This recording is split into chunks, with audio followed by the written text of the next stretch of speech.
Hey, welcome, faithful politics listeners and viewers. If you're watching on our YouTube channel, I am your political host, Will Wright, and I'm joined by your faithful host, Josh Bertram. How's it going, Josh? Doing well, Will. How are you? Living the dream. Well, this week we have with us Robert Deitz. Is it Deitz? Yep. Okay, good. I said it correctly. Who's a professor at the Schar School of Policy and Government at George Mason University. Previously, he served as senior counselor to the director of the National Intelligence Agency from 2006 until February 2009. From September 1998 to 06, he was also the general counsel at the National Security Agency, where he represented the NSA in all legal matters.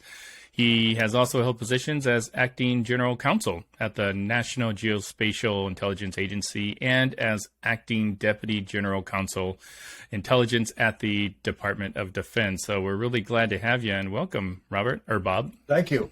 Thanks, Bob, for being on. Sure. Yeah. So, I mean, like your background in, I don't know, like intelligence stuff is pretty far wide and reaching. And I just like to start to kind of figure out, like, how do you get into this line of work? I mean, I don't think there's like a Indeed job posting, is there, for, like lawyer for these national security agencies? Right. I'm not going to be terribly helpful because I got this from an old colleague. I got a call out of the blue asking if I'd be interested in becoming general counsel at NSA. And it took me about 3 nanoseconds to say yes. I've been practicing law in private practice, so-called big law, for many years. And I was, I'm not sure I'd say exactly I was bored, but, sort of the love was beginning to wane. Mm-hmm. And so honeymoon was over. Yeah, exactly. And so I leapt at the chance, and it turned out to be, it was great. It's a great agency. I really enjoyed the experience, but I don't think my experience is typical. Yeah, that's really weird. And I'm curious, like with your experience and knowledge of, agencies in the intelligence community, you probably know, sort of the dynamic, the cultures of each of these different institutions, albeit they've probably changed quite a bit over the years. But I served in the Army, and in the Army we had like a friendly rivalry with all the different military branches, Marines and Air Force. And, we would always just kind of make jokes about them. But when we're in theater, like, we're all getting along just fine. So like, is there anything similar to that within the intelligence communities where, Sure. Like, do they have like baseball games, where, FBI battles the CIA or something like that? No, they spy on each other. Oh, really? That's a joke. That's a joke, folks. Got it. Joke. Yep. Joke. You always have to be careful when you're talking about the intel community. You always have to be careful about what is a joke and what isn't, because there are a lot of aluminum hats out there. I'd imagine. Yes. That one is always worried about energizing them. But the answer is yes. There was a saying at NSA that if you wanted to know what happened yesterday, ask the CIA. Mm-hmm. If you want to know what's going to happen tomorrow, ask NSA. Nice. It was done in good humor, but with some feeling behind it. And of course, the people at the CIA would grind their teeth over it. But yeah, of course, there are these kinds of rivalries. That's so funny. People who are very, very good at what they do, and people like that just are naturally competitive. Oh yeah, absolutely. That makes a lot of sense. I've always been intrigued by the intelligence community, and obviously spy movies are awesome and They're great. Maybe they're just great fiction, I'm sure. But one of the things I'm wondering about, so I can't just go march into the FBI or NSA and ask for classified documents, right? I mean, I'm not really allowed to do that, and they wouldn't give it to me. I might get arrested. Josh. Particularly with that scruffy beard. They would take one look at me and say, this guy's up to no good. But here's my question: what are these levels of classification, and how do I get the top classification? That's what I need to know. Sure. When Will was in the Army, I suspect that he got a confidential authority for reading confidential documents. That's not much. There are three levels. I mean, I don't know how technical you want me to get, but there are three levels of classification. There's confidential, secret, and top secret. And those three have rigorous definitions, but the lines between secret and top secret are quite murky. Then above top secret, there are specially compartmented programs. So you need to have a top secret clearance, but then you have to be specifically read into these other programs. And there are, this is just as they used to call them, DOD, a WAG, a wild ass guess. But I suspect there are thousands of compartments. I mean, I know I was read into a number of hundred during my career. In order to get in the Intel community, if you join the Intel community, there's a big background check, and it takes a hell of a lot of time. But then you also have to go through a polygraph, which is a not terribly pleasant experience, particularly if you, as I did, grew up in the 60s. Enough said. Dude, that is so funny. So there's this huge process, and I mean, that makes sense. I hope they don't just let anybody have the top secret, the secrets for our country. But, I was wondering, so thinking about like Trump and Biden. So in these top secret things in their in their houses, is that like a normal thing? Is that like, do people just forget like their confidential, like, oh snap, I got this secret confidential thing or top secret? Like, do you just forget? Like, it's mostly inconsequential, or is it like? Look, when I was describing, or in any description of the classification process, you always have to set aside the president and the vice president, because for them the rules are different, and they have to be. You can't say to a president, "Okay, Mr. President, you've been elected, but before you see classified information, we're going to have to do a background check, and then you'll have to take a polygraph." That just wouldn't work. So that by definition, they have top secret clearances the moment they're sworn in. Now, I have to say, having said that, this too is a bit of a guess/assumption, but I don't think the crown jewels are shown to presidents or vice presidents routinely, unless there's an absolute need.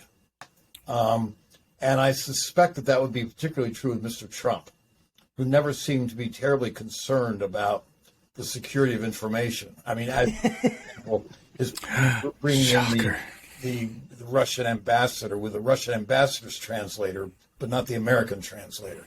That has an aroma arising from it. But any place the president and the vice president go, they're allowed to have classified documents. And, that's their house.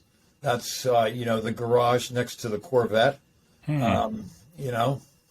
Really? Huh. So it doesn't like the handling of classified information or the transportation of classified information isn't like carefully regulated. Yeah, like, it is. But look, when any place the president or vice president goes, he's in an armored vehicle, and he's got chase cars. When he flies, he's in Air Force One. I mean, all these things are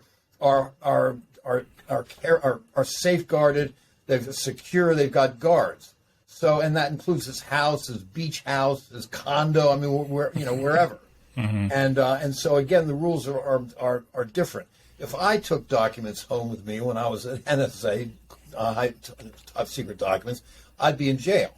But I'm not the president. Alas.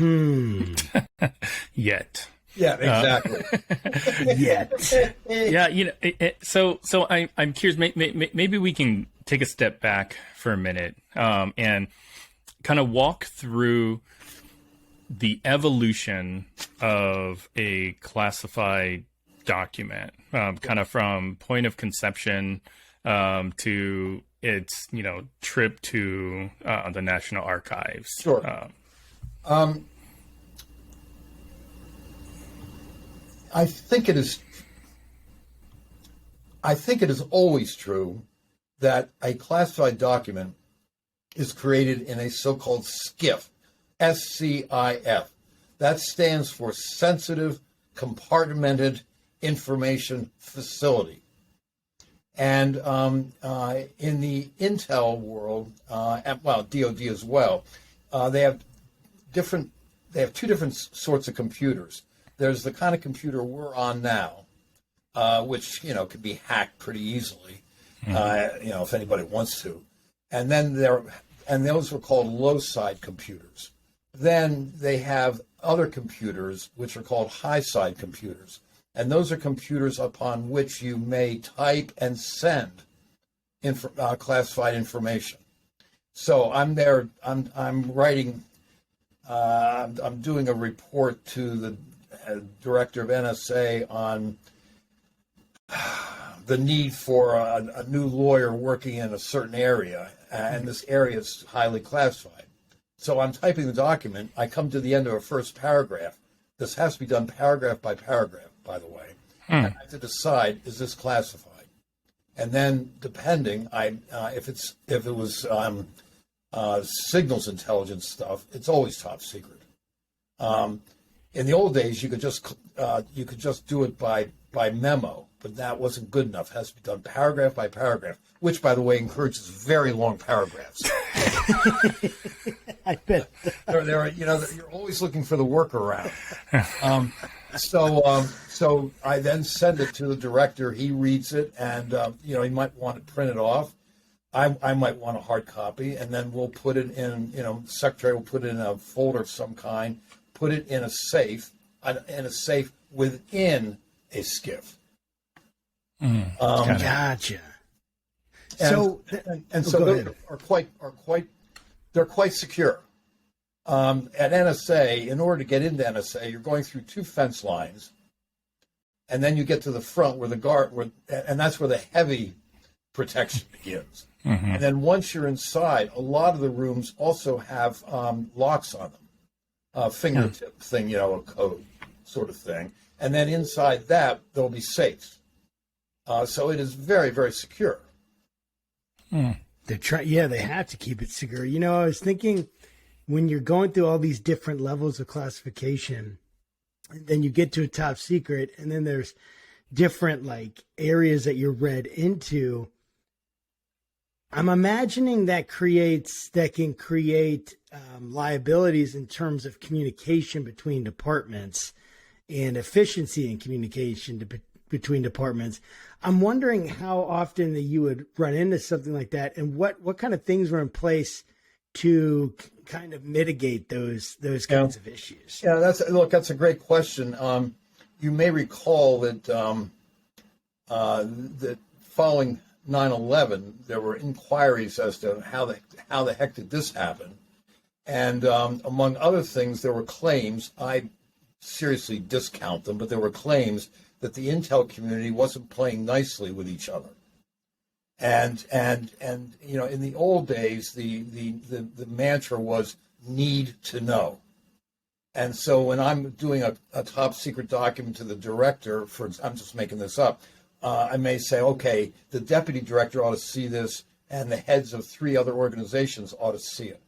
After 9/11 and the congressional inquiry, there was a notion that rather than need to know, it moving from a push system out, you create a pull system in, so that everybody who needs something can obtain the information. Look, in Washington, we deal with pendulums. The problem with the pull system is it means many more people have access to the classified information. Right. And, one's intuition tells him the more people that know a secret, the more likely it is to get leaked. Yes. Because that was around the same time the DNI was created, and I'm curious, like, did the DNI make things harder or easier?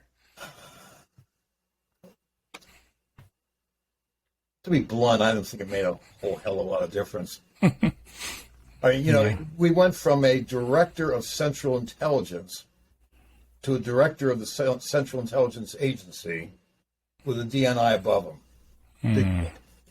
Got it. Yeah. So when does a classified document no longer?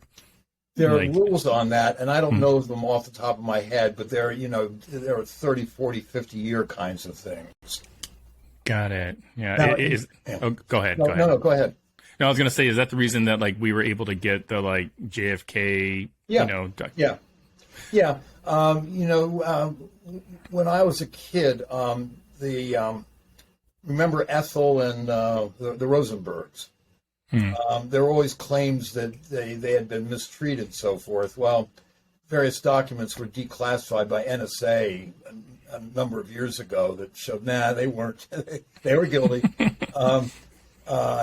Ditto for, God, what was the name of the guy? Harvard-educated clerk for Oliver Wendell Holmes. That it was McCarthy era nabbed and Nixon. And his son had said he was not guilty and so on and so forth. But in any event, documents showed he was too. But they come out, periodically, and depends upon what they're about. If it's about some incredibly sophisticated piece of military equipment, it may be delayed longer. Got it. So when somebody, I guess, has to be read into, whatever classification a document or whatnot has, who makes that determination, and how does does the agency know the different levels of classification that this person or this employee could be exposed to, and so they have to be read into whatever level will allow them? Or are there enough? Is it kind of like a hotel where my key will only unlock the room to my room, and no other room? Yeah, it's an amalgam. Everybody at NSA had top secret. So, if I felt a need to chat about an issue with somebody, I didn't have to say, hey, what's your clearance? And that was known. For programs that require being specifically read in, these special compartments, there are lists of people who are read into those, and you can't chat about it with anybody outside that list. I can remember many years ago, I was a special assistant to Warren Christopher when he was Deputy Secretary of State, and occasionally, not often, but occasionally, a document would arrive with a messenger. He would be escorted into my office. He would take a document out of an envelope, sit there while I read it, and after I'd finished reading it, put it back in that envelope, and I had to initial it, and then he left. So they knew exactly who was seeing this stuff. But, think about it. That's extraordinarily inefficient. You can't design a incredible jet that way, where every time you want to say, let's change the bolts on this to a quarter-inch larger. Now let's get every engineer to sign off on this secret document going around. Right. Yeah. I'd imagine people that live in that world must have an incredible amount of self-awareness, because I couldn't imagine, just reading, being exposed, immersed in this world where just about everything I put my eyes on is top secret, and then have normal dinner conversations with people. I'm glad you raised that, Will. You're right. I like to talk, and I like to talk with my family. I like to talk with friends. I like to tell stories, and I always had to be really aware is this a story I can tell? Nowadays, now that I'm teaching it, I actually use it as a shtick with my students in my Intel class. I'll start to tell them something, then I'll stop, stare up at the ceiling, and then say, sort of sotto voce, can I tell this to them? And of course, the ones who are totally asleep are now awake. That's amazing, dude. That's amazing. I love that. You know, I was when you were talking, I was wondering about so you write it, right? You write the document, it gets approved, but have there ever been times, in the movies where they're always like, sorry, Mr. President, you don't have clearance to see that. No. Or something stupid like that. That can't happen. That can't happen. No. That You can't can't tell the happen. commander-in-chief that there's some piece of intel or some piece of military equipment that he's not allowed to know about. It's just not. So basically, those movies are just Yeah, that's garbage. crap. But That's just crap. But it is worth. It is. Look, there are so many ways of slicing this particular hunk of baloney that let me talk about it in a slightly different way. Please. When you see a classified document, whether it's secret or top secret, at the very top you'll see all kinds of numbers. And I never really asked about it, but I assume they're filing numbers, serial numbers, and all that kind of thing. And it's alphanumeric. Then somewhere below that, it'll say something like, the following comes from a source who has provided accurate information for the last 10 years. Okay? Then below that is a dotted line. And below that, then, is the substance. Often, the substance isn't nearly as important as how you obtained it. And so that line, by the way, is called a tear line. And if you want to show, where this arose all the time was after 9/11, you want to show Sheriff Bubba something. Well, you don't want to show Sheriff Bubba the whole damn document. Right. So you show him the tear line material so that he gets the substance of the information, but he doesn't know how you got it. Because how you got it is often more important than the substance. That's it. How come documents just aren't put on a iPad or something like that? And I mean, it seems like I read somewhere that the president receives his PDB from an iPad. I don't know if that's still current or not, but I have no idea. I mean, I saw the PDB every day, and it was always in hard copy. That's interesting. Yeah. So those devices are totally insecure. It'd be like putting classified document. It'd be like putting a classified document up, and and you're putting it out on your podcast. Yeah, that's an idea. I'd attract more. We definitely would. That's what I'm saying. It's we've often talked how our audience full of foreign adversaries is kind of lacking. So if you really want to boost our Russia and Chinese demographic, that might be one way to do it. But I'm going to get back to kind of Josh's earlier question. So about classified documents found at the Trump residence, Biden and Pence. So it seems, and I think you, alluded a little bit to it earlier, that there is sort of a tale of two, justice systems, because there are,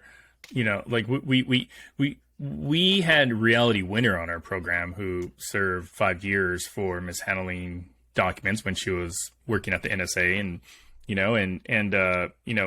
in our interview she brought up Petraeus, for instance, who had sort of a similar circumstances but didn't serve any time and is on CNN or something regularly, and she's just trying to get a pardon and move on with her life. I wasn't happy for him. Mm-hmm. Yeah. I take your point. Mm-hmm. And the question you want to know is, what about the presidents? Yeah. All right. I'll bite.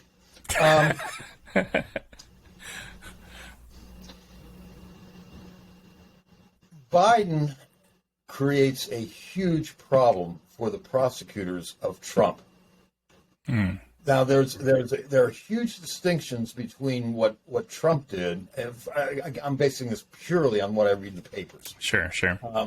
But there's a big difference between taking classified documents, hiding them someplace, lying to the FBI and to National Archives about it, having your lawyers swear that they've searched it and nope, nothing here, nothing to see, folks. And then comes the FBI investigation. They find all these documents. Huge difference between that on the one hand and in packing up our boxes for the vice president as he was leaving office. A lot of stuff got thrown in there. He wasn't aware of it. It just got shipped. Big legal difference. From a political standpoint, a prosecution of Trump and a non-prosecution for Biden, Pence, etc., will look exactly like what you're talking about. And I think it's made the job of Smith, the special prosecutor in the Trump matter, I think it's made his life very difficult. Yeah. Yeah, I can imagine it did.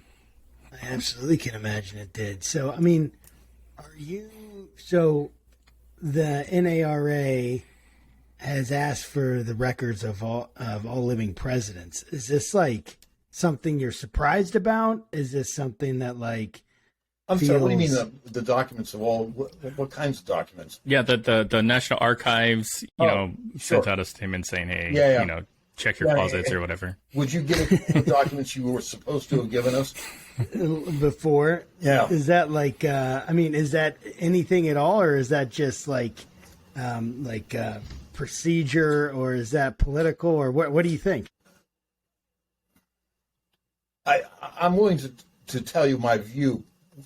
Being very clear, though, I have no information on this, no insight. Yes, absolutely. But I've worked in D.C. my entire career, so I've developed the cynical patina of a Washington insider. I think that's done by archives to say, see, we're on top of this. We're making sure that we've got all the documents. Yeah. I mean, isn't it akin to sending out a message to the people that broke into your house? We'd like everything back. True. And, yeah, it's kind of like... Isn't everybody going to say, well, gee, if they asked, I guess I'll return it all now. Yeah, it'd almost be worse if they put out, a request like that and people do find more documents, because then it's like, what are you guys doing, Nara? Agreed. If I were in that situation, I would take those classified documents to my fireplace and burn them. Hey, nothing here. That's so funny. Yeah. So often in this conversation, we hear that, we have an overclassification I know what's problem. coming. I know what's coming. Go ahead. I didn't mean to interrupt, but no, I didn't interrupt. That was basically it, because I know that you had mentioned briefly about it in your talk that I watched on C-SPAN. So do we have an overclassification problem? Yes, but I don't think necessarily in the way that I think you might think we do. Look, if you're a bureaucrat dealing with classified and unclassified documents all day long, and people at state, lots of people at DOD, you're typing up a document. You're sitting there. You have in your desk a copy of the rigorous definition of top secret and confidential, and you're reading this it causes serious harm, causes really, really serious harm. Hey, what the hell? And the default is going to be classify it, because the cost of being wrong, the cost of overclassifying is zero. The cost of underclassifying is your job. It's huge. And so yes, there is certainly some of that, but there's something else you've got to remember. We're not Liechtenstein. We have lots of top secrets.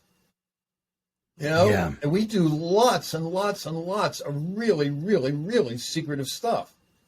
And so it's not surprising that we're swimming in classified documents. Well, yeah, I appreciate you saying that, because I keep hearing this over and over again. That things are just overclassified, and for me, just as the layperson, I don't really quite know what that means, because like, who am I to determine what should be or shouldn't be classified? And we would hope that we've got enough trust in the system that smart people are making those types of decisions on behalf of the American people. But I want to switch gears here just for a second. Can I add something to that, though? Yeah. Mm-hmm. It is certainly true that there have been examples in American history of stuff being classified because of its embarrassment value. A program doesn't work out properly. Now, classified top secret, nobody will be able to see it. I'm sure, I know that's happened, and I'm sure it's happened more examples than I know. You do have to trust people. The people that say there's all this overclassification are, of course, people in the press, because they don't have those clearances and they're not allowed to see this stuff. If you then come into government, and there was one guy who was in the press who then got in on the other side of the fence. He was shocked by how many classified documents there are, and that they were legitimate. I mean, he didn't see tons of stuff floating around that said, "What the hell is this classified for?" I'm sorry I interrupted you, Will. No, it's okay. I was going to switch gears and just talk about journalistic standards, kind of in the world of classified documents. And I know that it's something. Is that a contradiction in terms? Well, I know it's something you're passionate about. So I'd like to kind of give you an opportunity to just kind of tell us what are your concerns, what are the risks, and even like if you feel comfortable talking about it, how does that kind of fit in with like the Steele dossier, if at all, and the publishing of that document? Yeah, look, I'm not going to foam at the mouth, and when I soon after I left government, I was involved with I was brought into so many debates, and the format was always the same. I was sitting from the audience's perspective on the far right of the table, as though I were, sort of Attila Hun's lawyer. And then on the rest of the table was filled up by left-wing pinko commie fellow travelers. So I was used to, it was sort of like professional wrestling. I was used to being the bad guy. Sure. Right. But look, I read the Post and the Times every day. They're totally legitimate papers, and most papers are. My experience. I was about to use the imperial we. My experience is that if the press would almost always call up and say, "We are about to do a story on. Would you be willing to comment?"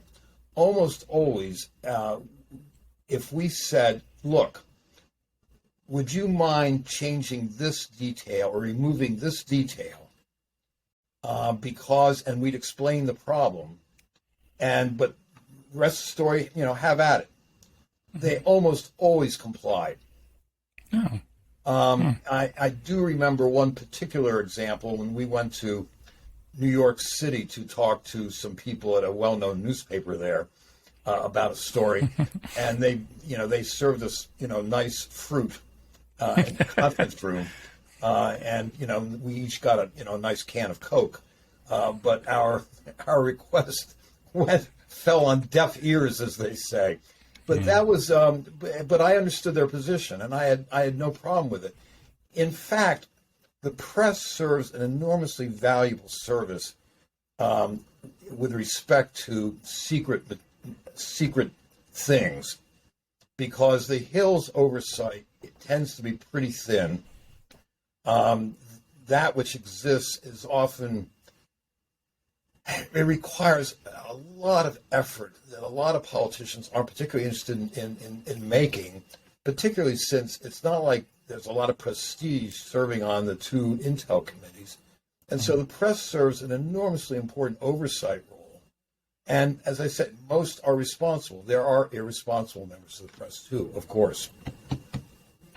Yeah, absolutely. I mean, you're always going to have that happen. It's really cool to hear, like, kind of the willingness in general for people in the press to remove things for a reasonable basis that could bring national security issues to bear. And, like, how have you guys handled, or even you in particular, handled this tension with, you know, it's almost like there's this cat and mouse game between the press and maybe the intelligence community as to, like, you know, who can get the information, when the information comes out. If someone gets access to top secret information or something, like, that might be the story of their life, and they wanna publish it so they can get, you know, they're more concerned about themselves than the security of, you know, the country. And it's like, I mean, I guess, so to put it this way, help us understand, why do we as a country, and then maybe this should be obvious, but it would be good to hear from you, why do we as a country need to keep secrets? Why do we need to keep secrets? And how do you handle that tension between the press, which is supposed to be like almost like an antagonistic power against it, like, you know, bringing the government in check kind of thing? Yeah, well, those are two really large questions. I'll try to be as brief as I can and still remain intelligible. I'm not sure that's ever possible, but my students would certainly dispute that.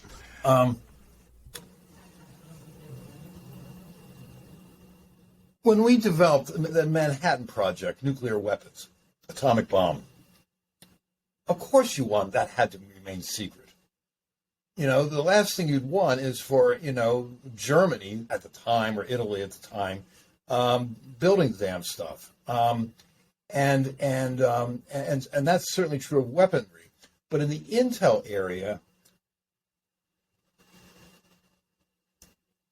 as I mentioned a few minutes ago, what's often most important in the intel area is not any particular piece of information. It's how the hell did we get it? And the problem with in the weaponry area, if some new gadget has been invented, and the other side learns we've got this gadget, I mean, that's important, but they've still got to figure out how to deal with a new gadget. That's not true in the intel world. In the intel world, if an access is somehow becomes known, the bad guys just stop using that access. And so that's the really important issue.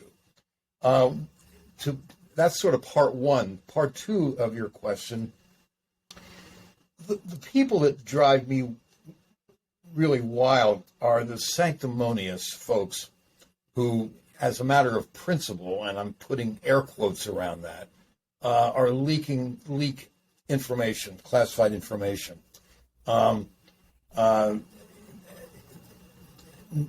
Often they are very young kids, meaning in their early 20s, who think the world began yesterday, and like all young kids do, and somehow, you know, they have this information, and they see something that upsets them, something that's hot.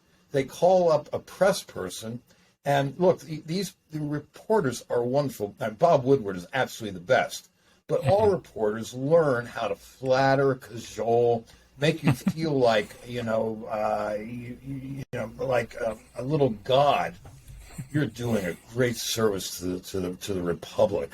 You're going to go down in history. I mean, I'm obviously overstating it, but that's and those people often do not understand what it is they've wrought. You know what. And you know, the press will put them up in a great hotel. They'll buy them great meals, and their heads are turned, you know, to use my mother's expression. And it is sad. I mean, I actually end up feeling sorry for some of them. I mean, the guy who's now in Russia, became a Russian citizen. His name's Snowden. Yeah. Snowden. I hope he enjoys the Red Square McDonald's, because I expect he's going to be eating a lot of meals there. It's sort of like, remember the Cambridge Five during World War II? Mm-hmm. Those guys all ended up in Russia. They all hated it. At least they did it out of principle. Yeah. That's it. This is kind of just a random question. Are there actual documents that can self-destruct? No, but there's a program that turns ordinary prose into the prose of Proust. Okay, so serious I'm not aware question. of any such materials. Oh, well, that's a shame. I know. Yeah, Put a marriage license on it. So the intelligence community, broad as it may be, did Trump, irreversibly diminish sort of the integrity of the intelligence committee? Like, I'm thinking specifically, like Helsinki, right? The reporter asked, "Hey, who do you believe? Like your guys or Putin?" And he's like, "Well, Putin. I don't have any reason to doubt him." So I'm curious, like, did Trump do lasting damage on the intelligence community, or is that kind of par for the course for presidents? Like, do most presidents kind of, I don't know, badmouth their intelligence community? Yeah. That question, who are you going to believe? It always reminds me of the Chico Marx comment. I love the Marx brothers. The Chico Marx comment, who are you going to believe, me or your own eyes? I don't think he did lasting damage. Look, the people in the intelligence community, these are professionals. They're very, for the most part, they are really smart. They're doing this stuff. They're doing stuff that they could earn far more money. People at NSA, these guys, these men and women, they're performing magic, and they would be snapped up by Silicon Valley instantly. In fact, General Hayden years ago was very smart. In the old days, if you joined, really any job, but particularly in government, you stayed there until you retired. And it was hard, there was sort of the golden handcuffs, because you didn't get any retirement pay if you left after 28 years or whatever the number was. Hayden said to new recruits, "Come here, you'll get enormous responsibility very early, and you'll be working on the very best, most sophisticated equipment that exists in the world. And after some number of years, go off to Silicon Valley, make yourself $1 million." And it was very smart to do that. But in any event, these people were really smart, and they're not put off by a president acting like a jerk. That's really cool. There's a well-known statement. This is kind of a metaphor, but there's a well-known statement that there are only policy successes and intelligence failures. There are never policy failures and intelligence successes. Meaning when it all hits the fan, it was the intel community's fault. And see, unlike, if a story comes out about HUD or Social Security Administration or the FAA, the spokesperson can say, "Wait a minute, that's not right. Let me tell you what's really going on." In the intel community, you can't do that. So all you can ever say is, "We obey the law," or some pabble like that.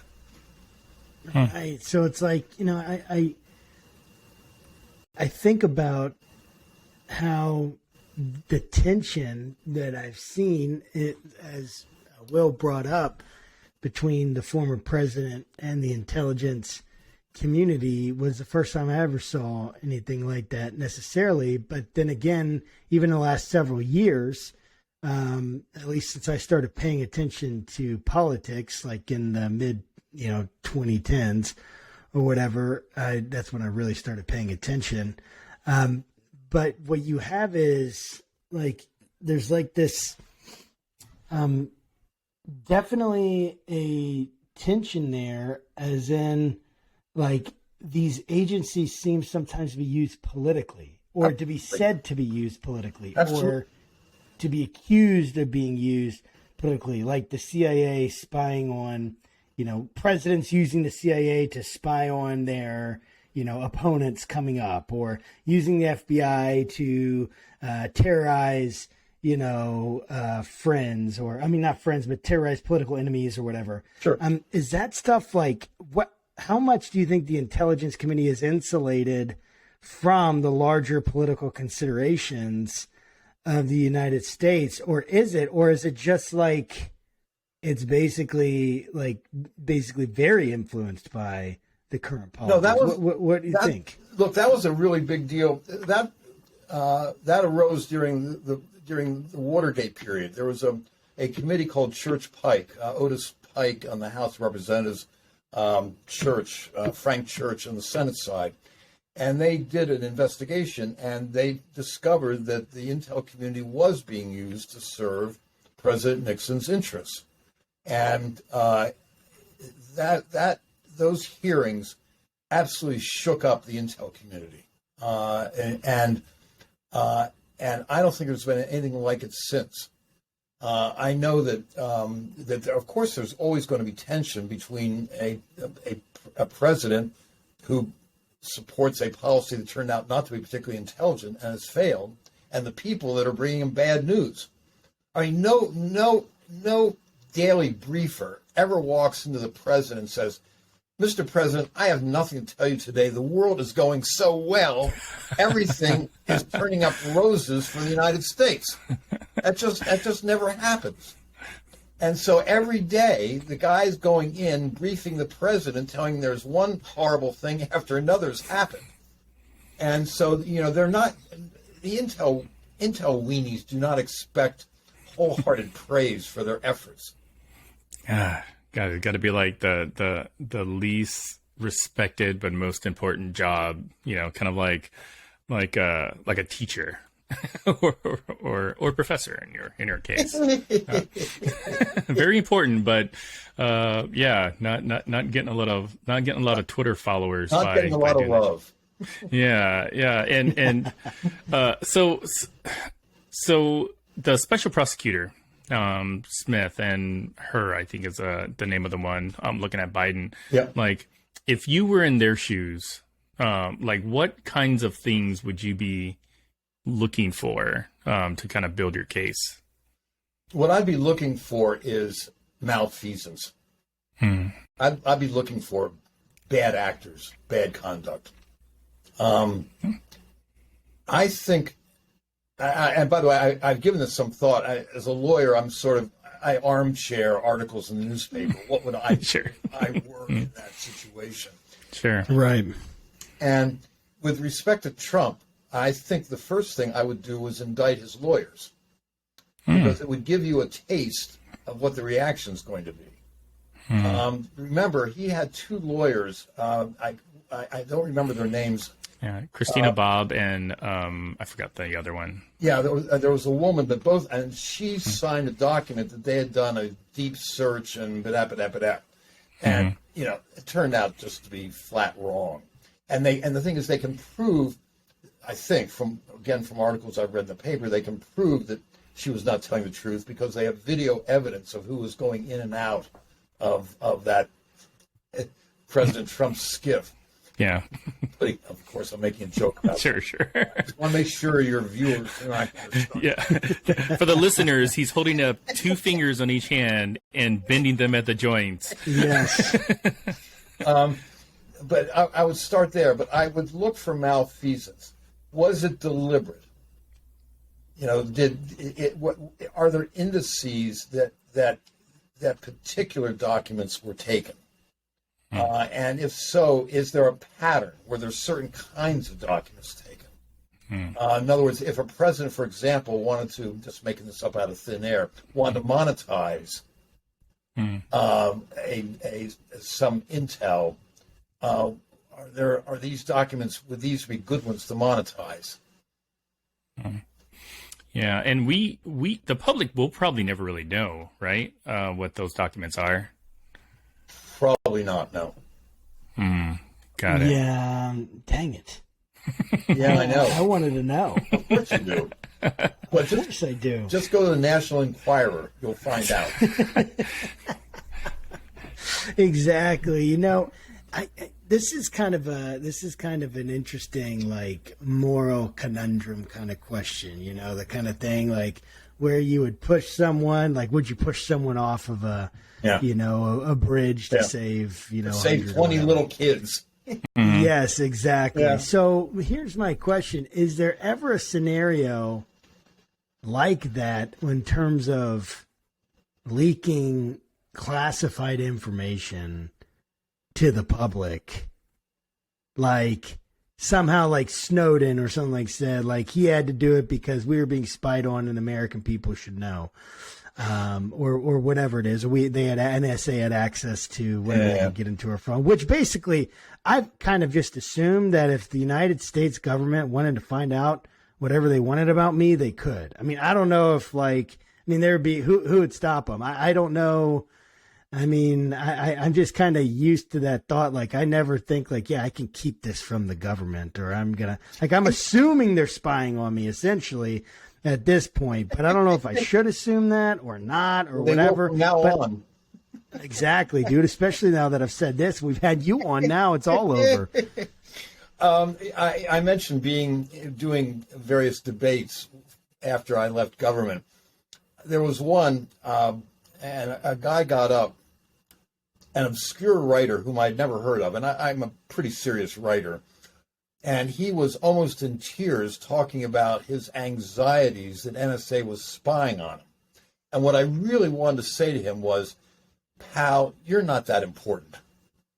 The fact is, it is against the law for NSA to spy on U.S. persons, American citizens, and green cards. It's against the law. You need an authorization from a court to do so. Now, could there be, rogues? In principle, but it's really hard to do because there are too many people. A guy sitting at his desk can't push a number. There, now I'm tapping into my ex-wife. It just can't be done that. I thought you had that button, like right there on your computer that just whatever you wanted, you just press it. I avoided pushing that one, but it doesn't work that way. So it just doesn't happen. And, I'm not saying it never has. In the 8 years when I was general counsel, we never saw anything like that. And there was serious auditing going on. Bear in mind that, never, sorry. Yeah, well, you just didn't it? Now I am interested, dude. I see how your students feel. Should I say that? I mean, like you did bring up the court order, the FISA, and I'm curious if you have a hot take on the FISA warrant process, because I know that something I read, I think it was in Lawfare some time ago, was the denial rate for FISA warrants is like 0. That is such a wild hair. I would love to put a stake in this particular piece of mythology. And I've tried it before and gotten nowhere, so I'll try it again. First of all, do not use the term warrant. It's not a warrant, it's an order. The FISA court issues orders. Whenever I see articles in newspapers talking about FISA warrants, I know the reporter doesn't know what the hell he's talking about. When a FISA application goes to the FISA court, the judge looking at it will in all likelihood say, wait a minute, I don't see enough information about what's going on, why you think this person, redo it. That's not a denial. For statistical purposes, that's not a denial. And this would happen from time to time, not often. Our office did those applications. When they'd come back, we'd say, we were represented by a Department of Justice lawyer in front of the FISA court. And he would be taking notes if the judge refused to sign it. he'd come back and say, look, the judge wants more information about this. We say, oh, okay. So then we would rework the application and the affidavit attached to it. And then it'd go back. And then the judge would look at it and say, okay, now it's good enough. I'll stamp it. That's an approval. The other thing was not a denial. So this statistic about, oh, look, these rubber stampers never turn anything down is crap. In other words, it should make us feel better that there is such scrutiny Absolutely. placed. Absolutely.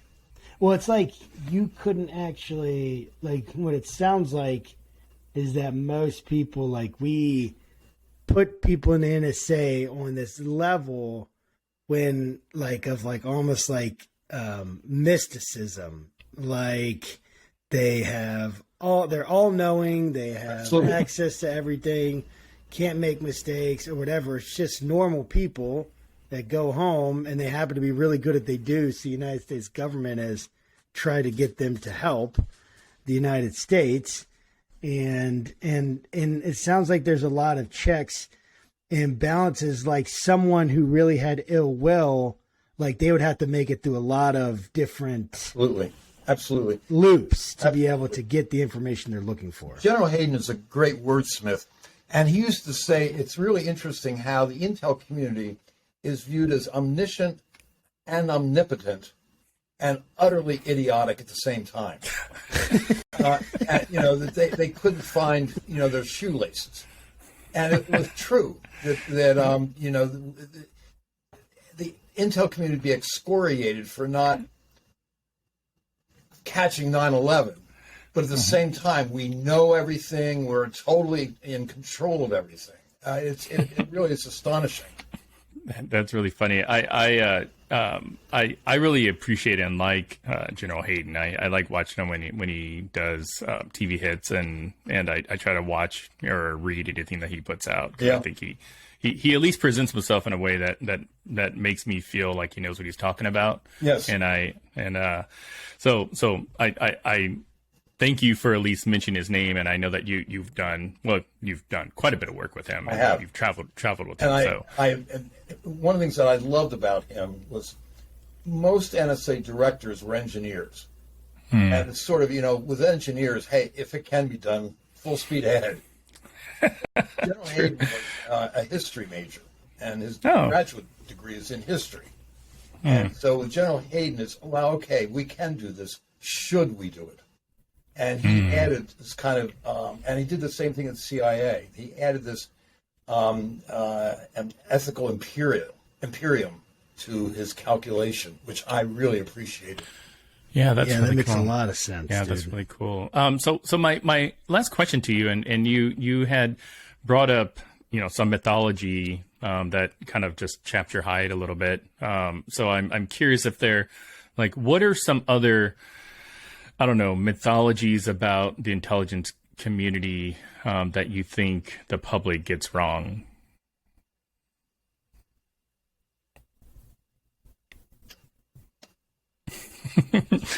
Do we get it all right? Yeah. There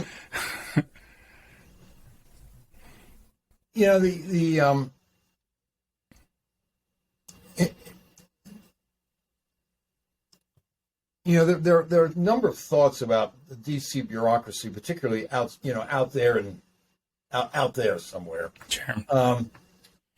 That bureaucrats are lazy.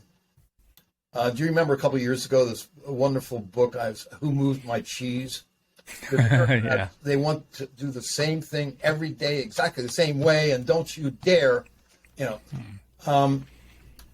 And my experience in the intel community was it was so different from that. These were really hardworking people. Let me give you an example. When 9/11 happened, I was at NSA, and there were people weeping in the halls because they thought they had let America down. Wow.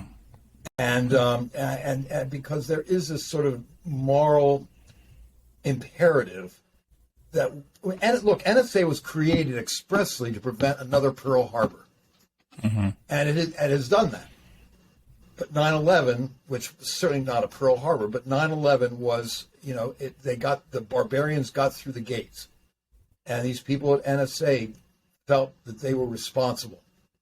And I saw that both at NSA and CIA.